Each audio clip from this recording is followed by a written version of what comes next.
What's going on? Back with another video. Now they saying they got 5 new updates on this law and crime thing. I'm trying to figure out what can the 5 new updates be. You know what I mean? Like, I don't know. We're gonna hear it in a little bit, but I feel like everything was said for real. Like, I feel like the reason why the females said what they said is because they didn't want to get in trouble if they go back on their word saying that he kidnapped them and threatened them with a gun and all that. You know what I mean? Like, it don't make no sense. Like, the threatening females with a gun and kidnap them and all that type of stuff, it just don't make no sense. You know what I mean? Now, once again, I heard females in Houston like setting dudes up, saying, if you don't give us no money, we'll tell the cops that you tried to kidnap us. I heard that multiple times. I heard that in the past. I heard that. You know what I mean? So it's like, well, what do you believe, man? Because it's in Houston. Females is grimy, just like dudes is grimy. So you never know. That could have happened. The females could have tried to get some money from him, and he wasn't going for it. So he drove off or whatever and then kicked them out the car when he felt like he was safe. When he felt like it was safe to kick them out the car, that's what he did, you know? But, yeah, now he gotta, go through the court system, fight this thing, and see what happened. They probably gonna try to offer him probation. They definitely gonna downgrade it. It's gonna take a little while. They're gonna downgrade it though. It depends on the prosecutor. If the prosecutor feel like it's not worth taking it to trial, he might get it dropped. If not, they probably offer him some probation, something like that, because they know it really wasn't no kidnapping. So they do stuff like that.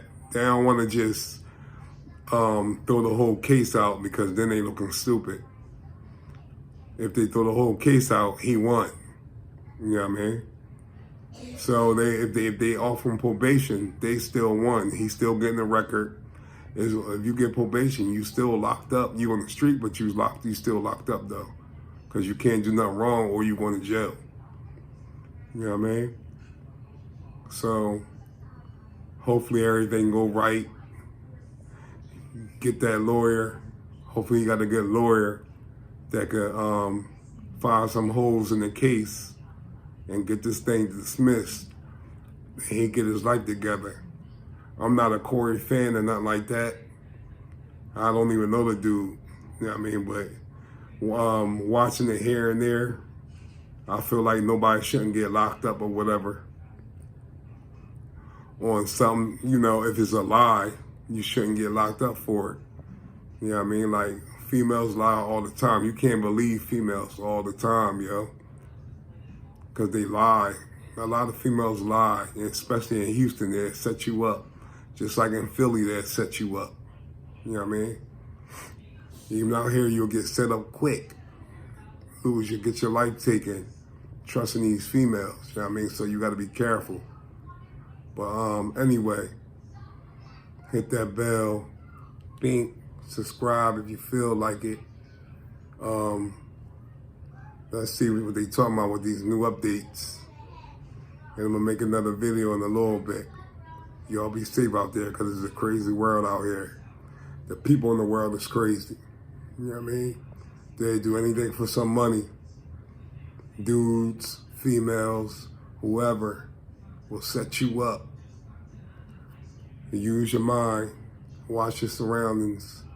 Let that street smarts kick in. Watch your surroundings.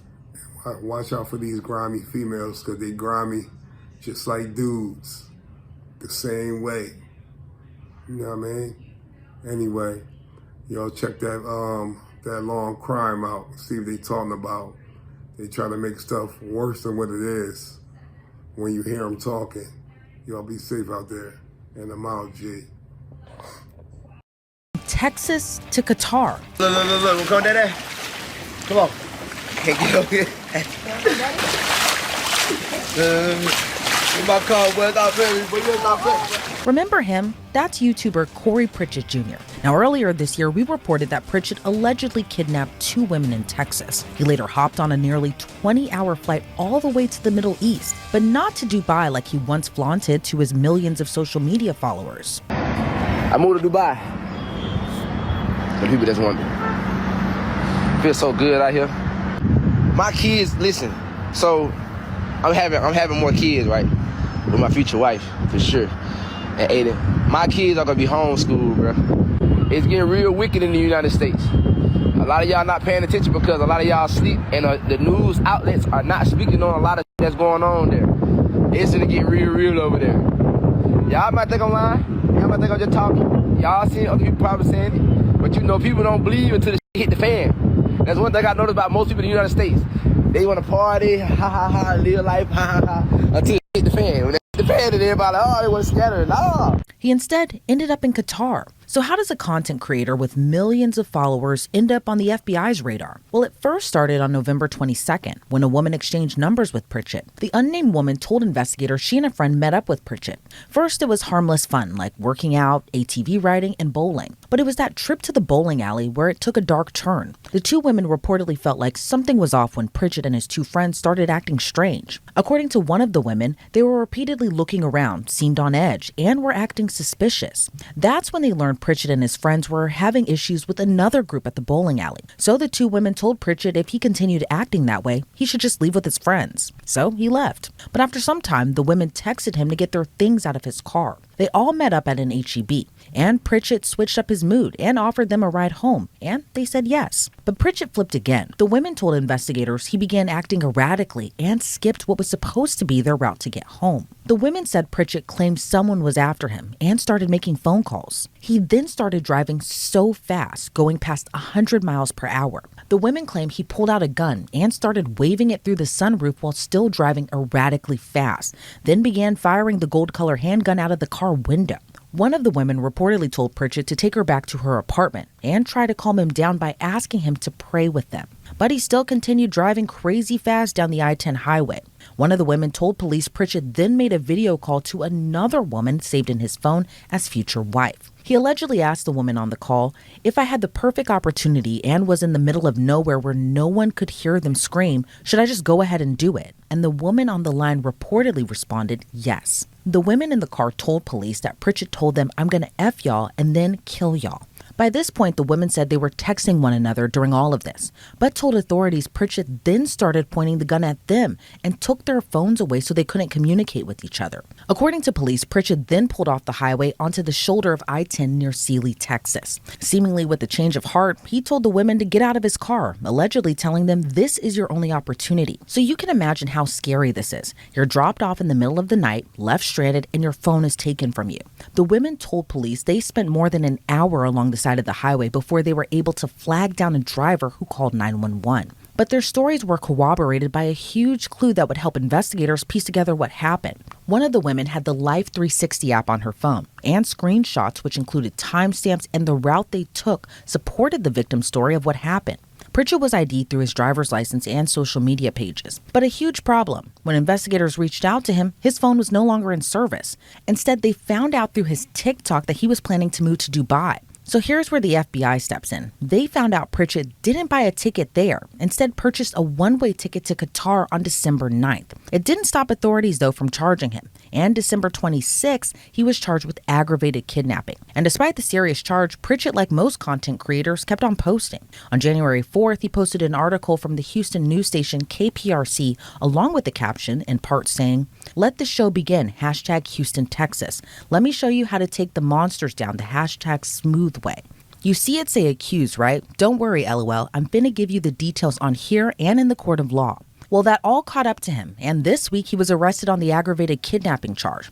And all the wealth he flaunted on social media might have just been that, for social media.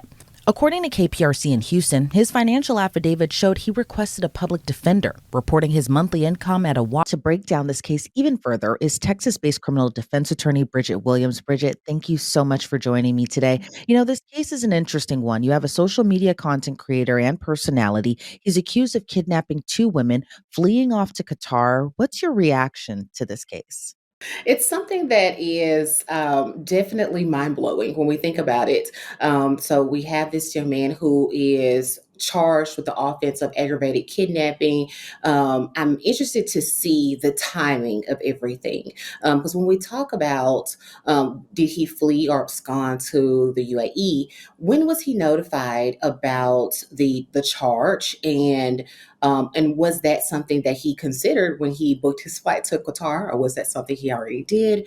That's something that will come out in the evidence, but it's definitely something to take into consideration. I'm sure the court took that into consideration when setting his bond as well. Yeah, that $100,000 bond is a lot of money for sure. And talk to me a little bit about the law in Texas of aggravated kidnapping. How serious is that charge, and how long could Corey Pritchett face behind bars if he's convicted or pleads guilty to a charge like this? So we'll start with just like the basics of kidnapping. So kidnapping is a third degree felony. And so that's like the intentional or knowingly abducting of another person. It's escalated to an aggravated kidnapping with a couple of different circumstances that can occur. One of them is if the person attempts to inflict bodily harm or sexual abuse on the other. And that's what this person is being charged with. The offense has a punishment range once it reaches aggravated kidnapping to first degree. First degree has a punishment range of up to 99 years in prison and up to a $10,000 fine. Now, if Corey can show that this is one of the defenses that he dropped the ladies off in a safe area, then technically the charge can be reduced to a second degree. However, in this particular instance, I don't foresee that being something that he will say as he dropped them off on the side of the interstate, right?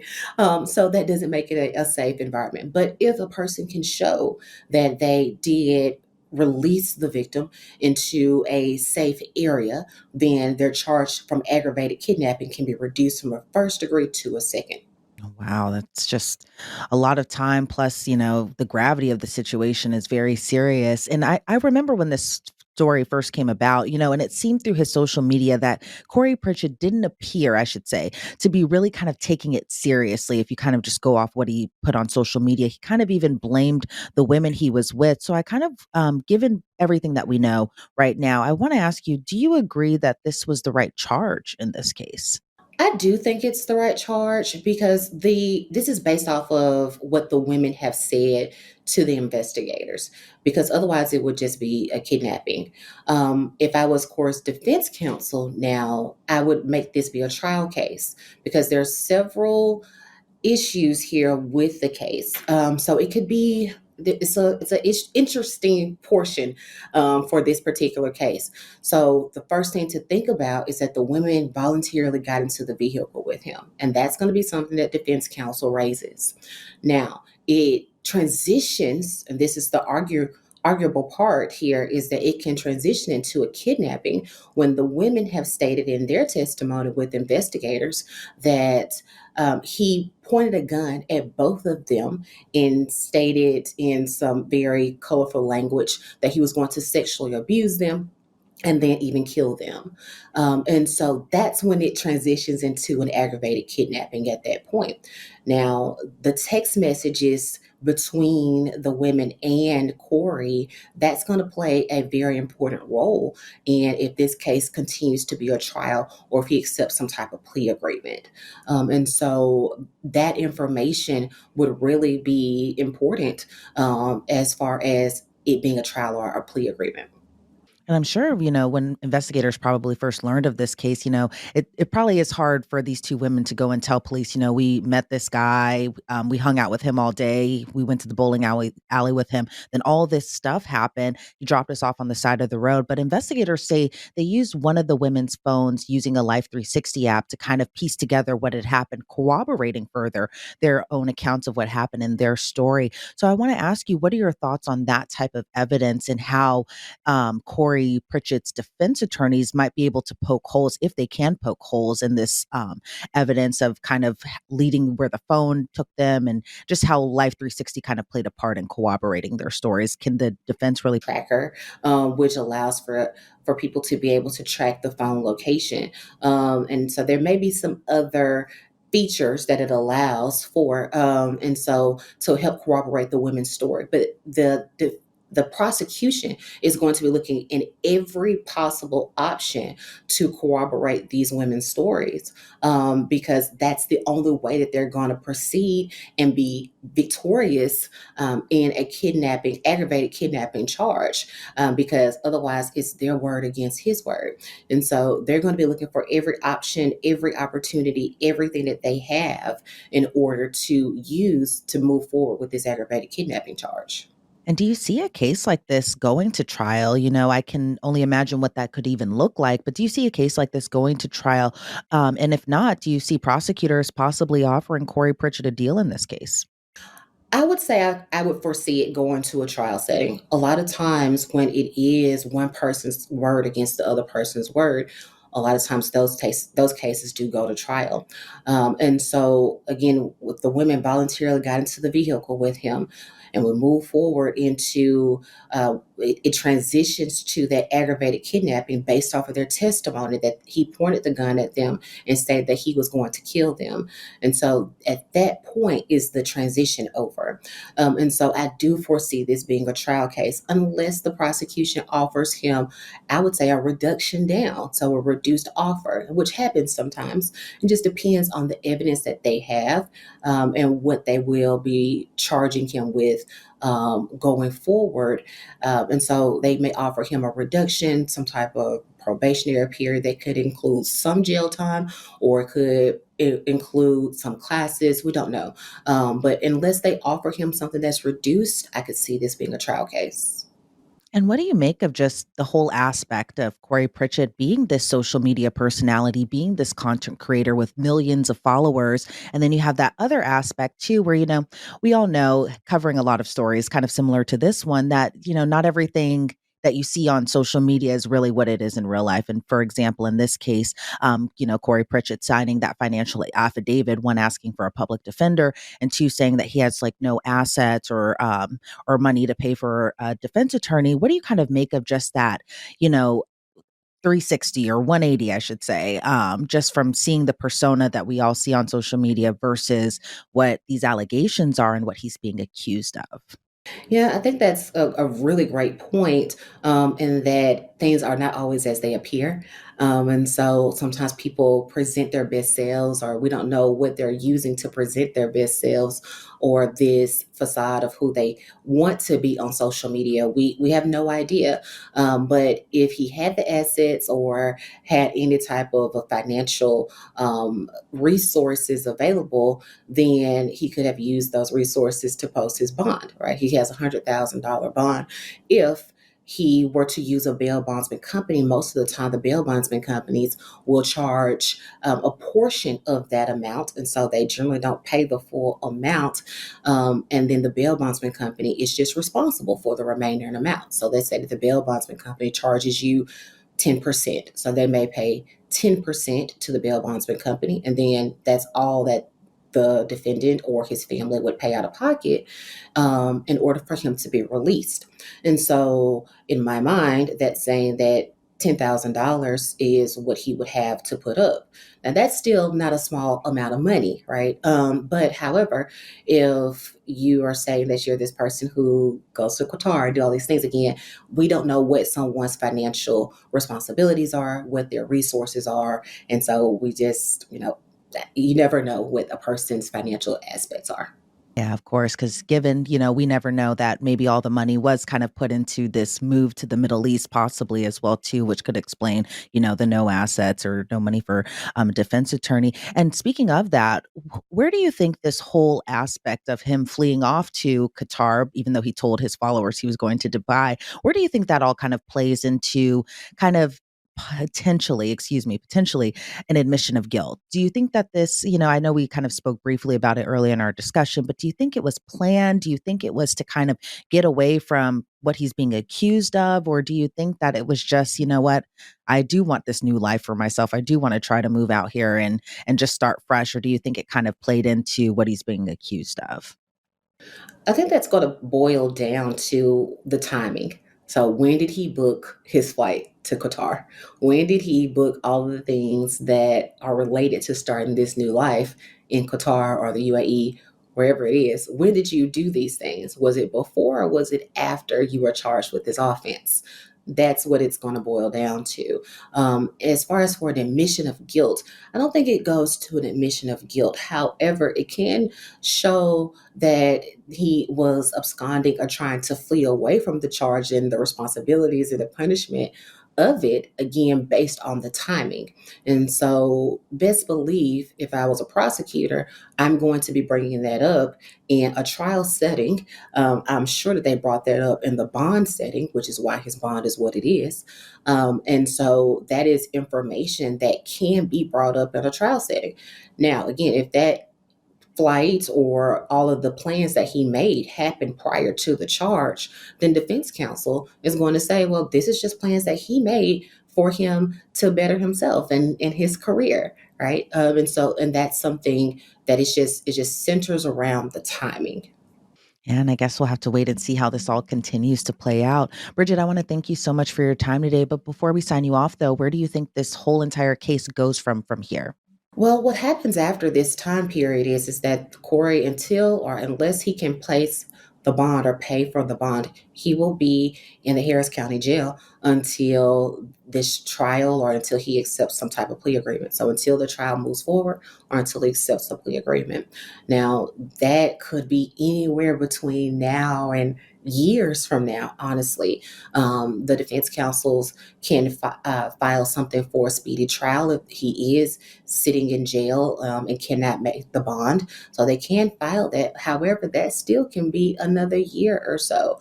We don't know how long that could be. And so these trials don't happen immediately. And so it can take some time. And again, going to have to wait and see how this all continues to play out.